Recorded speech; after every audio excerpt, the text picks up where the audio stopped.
Okay. Grab the controllers. Actually, I need to clean my glasses off, so give me a second, folks.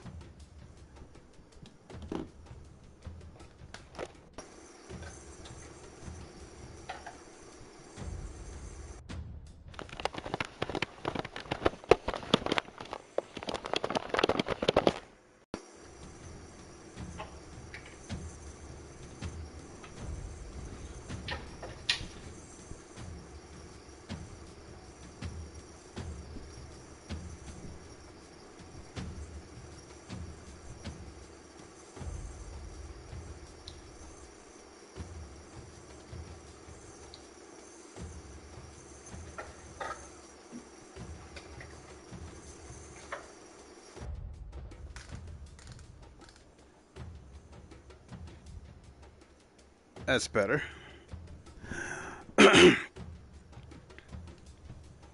right, grab my controllers here. All right, everybody. What is good? It is the Godfather of VR, the ageless wonder, the man Lincoln Clay, and we are back with another live stream. And we are on the much awaited Alvo on PSVR 2. I will try to fly through this intro as quickly as possible so we can hop straight into a game. Starting with full disclosure, I was provided a key from the developer. He gave me what I thought was a beta key because I have been in the closed beta for about the last month. I think last month and a half. And since I thought it was a beta key, I thought the beta key would expire for the official release today, and then I would either, pay for the upgrade. But the game is still fully functional, and I still have access to the entire game. So I believe that is a full key that was provided by the developer. Shout out to the developer, Steve.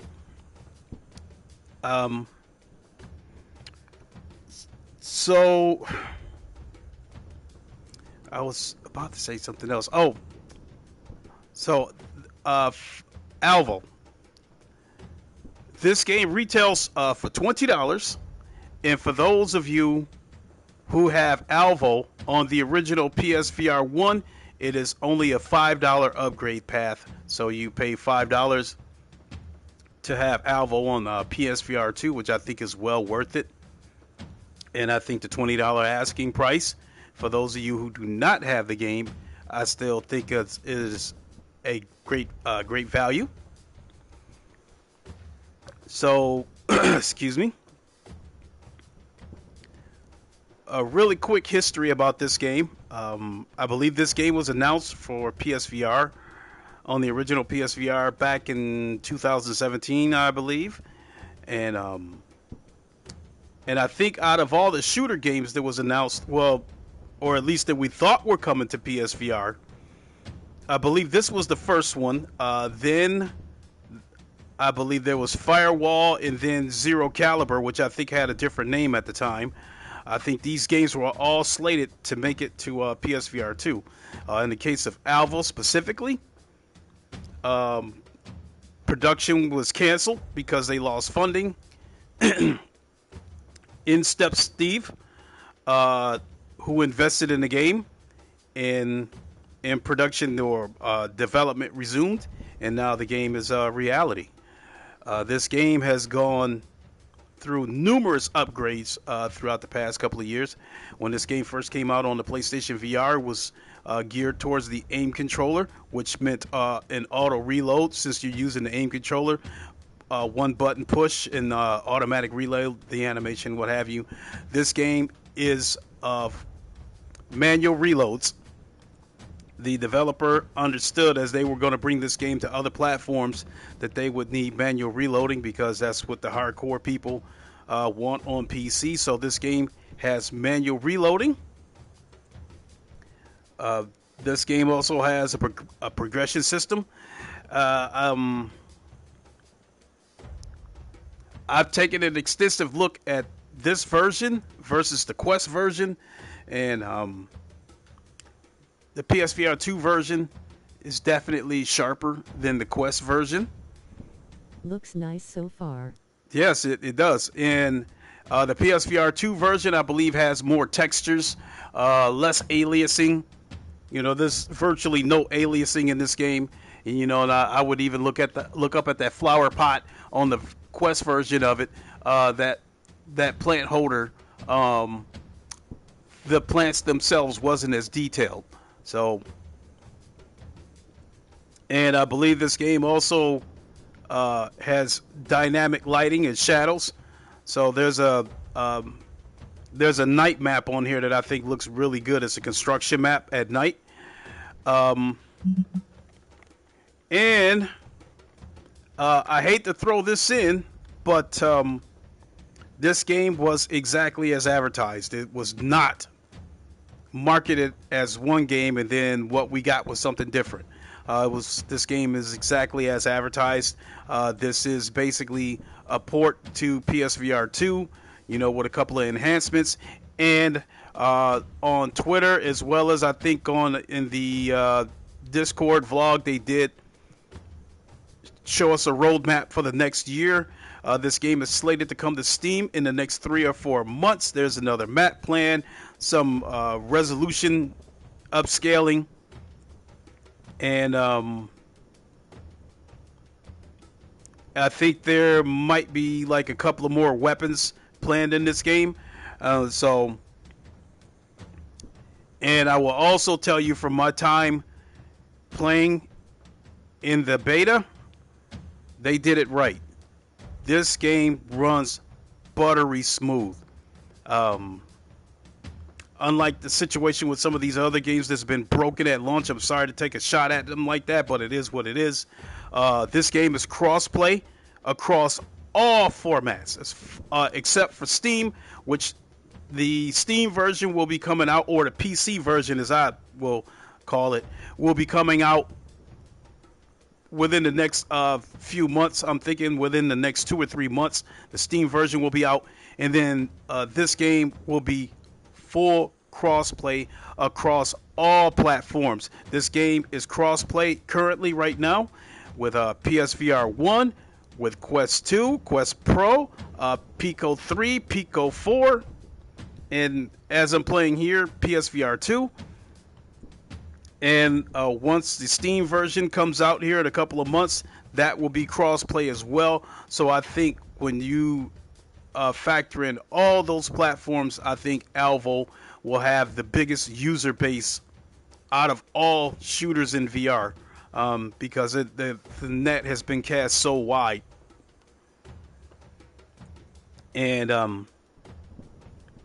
I really thought that the first time, so when I was in this closed beta, at the beginning I was playing against bots, but once the server was ready to go, the developer sent out a notice to everybody in the Discord and wanted people to jump in and test the servers. And I went in and immediately found a match, and it ran buttery smooth, no jank, no crashes, didn't get kicked out of any matches or anything like that. It just ran buttery smooth, and I was pleasantly surprised because even in the beta form, it was still crossplay. So I was in there with Quest people and original PSVR people, and it ran excellent. Graphically, I would put this game on the same level as I think with Pavlov graphically, and I think explaining about this game real quickly, I think this game, in terms of its gameplay, would be the closest thing to Call of Duty. There is a progression system, whereas Pavlov doesn't have a progression system. It's just once you play a couple of rounds and get some money, you can just pretty much go into the menu and buy any gun you want. There's no progression system. There's a progression system here, as you see over here. And what makes this game the closest to Call of Duty is you see your perks down here. Like you have a frag grenade, you go there, and then these are other perks that you can buy, and you do gotta grind to get them because it's max ammo, sprint, ninja right there, so your footsteps can't be heard and you won't be seen on the radar. That's the perk that I'm definitely going to get once I get enough Alvo coins. That is what the in-game currency is called. And this game does not have any microtransactions that I'm aware of. Let's see here. And then the other thing that makes this the closest thing to Call of Duty is the kill streak down here at the bottom. If you get 3 kills, you can choose, I think, between a UAV like Call of Duty or a med kit. Over here, if you get 5 kills, you can choose between a radio controlled car, uh, a rocket launcher, or a drone. And in the case of the drone and the radio controlled car, they will seek out an enemy and then destroy them.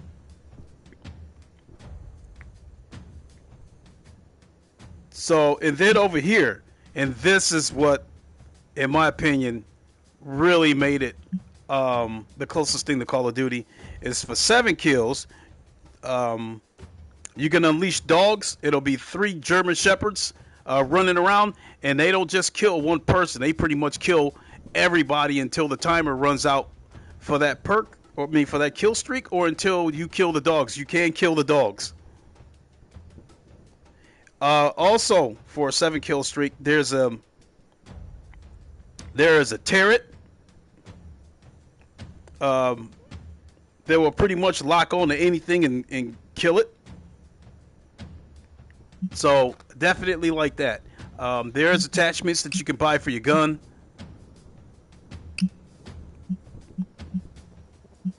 And yeah, those are a little bit pricey too, but I like it. I mean, I never, ever, ever have a problem with grinding. You know, I have no problem with a progression system. This exactly that. I have a problem with a progression system when their end goal is to drive you towards buying microtransactions. When they make the grind so bad that you just take the shortcut by microtransactions. I'm not a fan of that.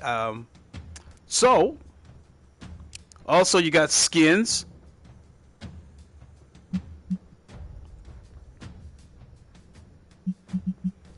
And this is the standard one right here. This Joker skin right here is on the original PSVR, was definitely a favorite. I don't know,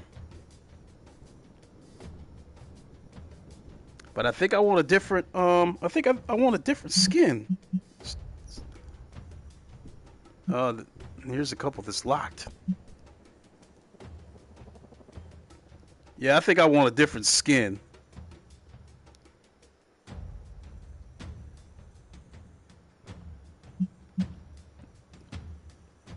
But that's going to be a hit right there because the skins is 600 Alvo coins.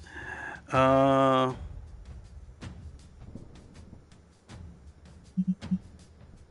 one right there, or I'm trying to. This one with the winter camouflage, or this one up here.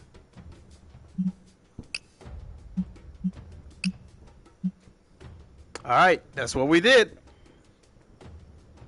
Okay, I think we can go ahead and jump into a game. And real quick, before we jump into a game, these are different modes. You can do some training with bots. And then there's free for all, which is just straight up deathmatch. You have zombies. And then the team play, well, then you have the private match. And then the team play, when you click team play, there's team deathmatch, hardpoint, search and destroy. And when you go with team play, it pretty much puts you in a match. So at the moment, I don't think you can choose what one you want to play. They'll just throw you in there. But at the end of every match, people can vote on which mode they want to play next.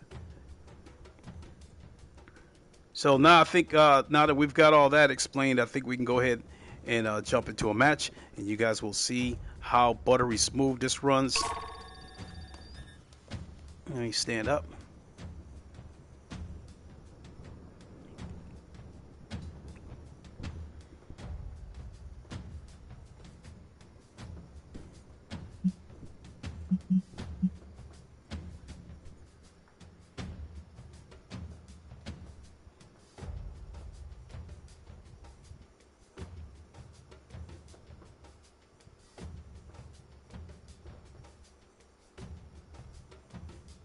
Hmm.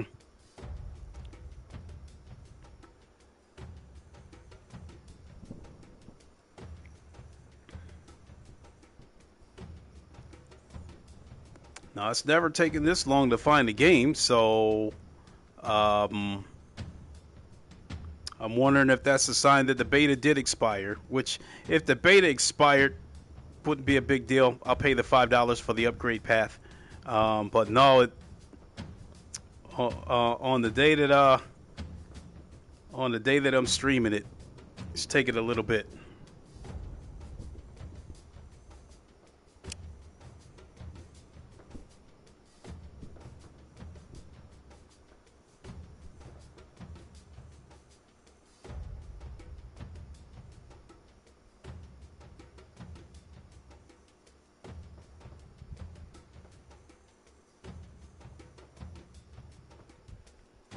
And thing about it is, before I went live, I actually jumped into a match for a split second just to make sure everything was going to be up and running.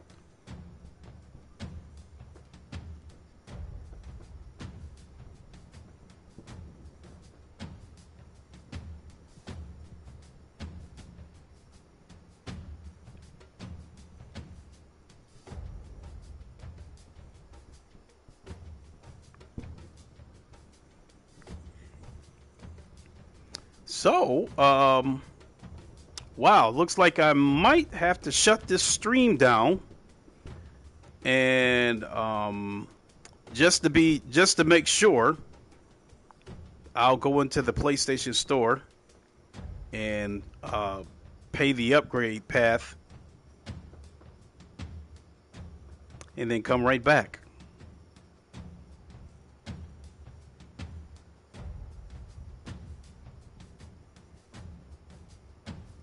Yep, looks like that's what I'm going to have to do, folks. So, um, I'll shut this down. I'll double check and see if I need to pay the upgrade path, and then come right back in like less than 5 minutes. So we'll see you in a little bit, folks.